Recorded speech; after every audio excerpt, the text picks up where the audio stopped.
Hello, welcome back. This is Gabriel once more from NgahTech group. So today we are going to be looking at how can we actually find the area of a rectangle by accepting two values from the users and then outputting the result.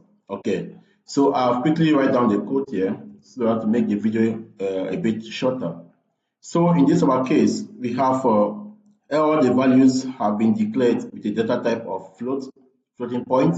We have the length, we have the width, and we have the area. Now the first thing we have to do is to accept the first value from the user. On our previous video, I discussed about displaying the area of a rectangle after actually with predefined values already inputted, okay, already declared and assigned. That one is easy. But in this our case, we are moving more now towards creating a small application where we can actually accept values from the users and then we perform the calculations and then we display the results. Okay, so what we have here, we have printf, enter the length, okay. Now that length is going to be stored. So the scanf function is used to store values that the user inputs. Okay, whenever a user inputs a value, we use scanf to store those values. So we are going to store the value now by using the ampersand. Okay, this ampersand permits us to store the values, okay, inside this length that we have declared as a floating point variable. Okay, so now what do we have? We have scanf ampersand length, indicating that the value that is going to be stored inside this length is going to be what? A floating point variable. Okay, so now the next thing we are going to do is to accept another variable or another number, and that is going to be stored as the width. Okay, now after that we are going to perform some calculation, which means that, as we all know, the area of every or of a rectangle is length times width. So we perform the calculation, which is area to be equal to length times width, because area is already declared here, you don't have to declare it again. Okay, the next thing that we're going to do is to print the result.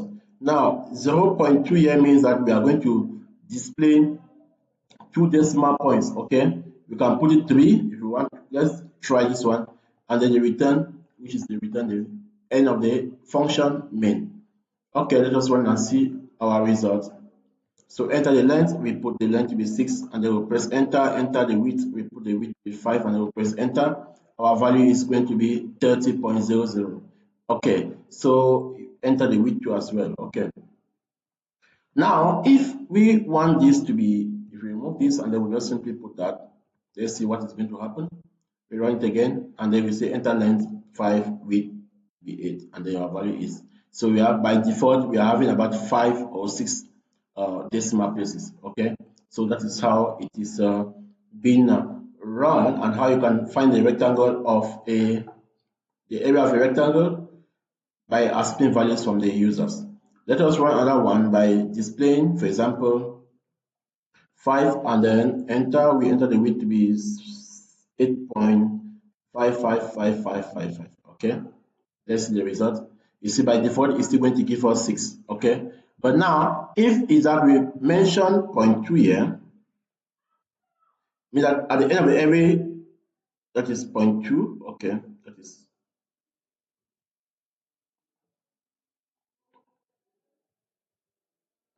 so we have 0.2. Okay, now we run this one and then we put 5.888888. Okay, and then we enter the width to be 2, and then we multiply. You see, only 2 decimal places are going to be displayed. Okay, that is how you can actually find the area of a rectangle by accepting values from the users. Thank you very much for watching, and see you on our next video. I believe this video was helpful. If it was helpful for you, please kindly subscribe, share, and like our videos. Thank you, and see you on our next video.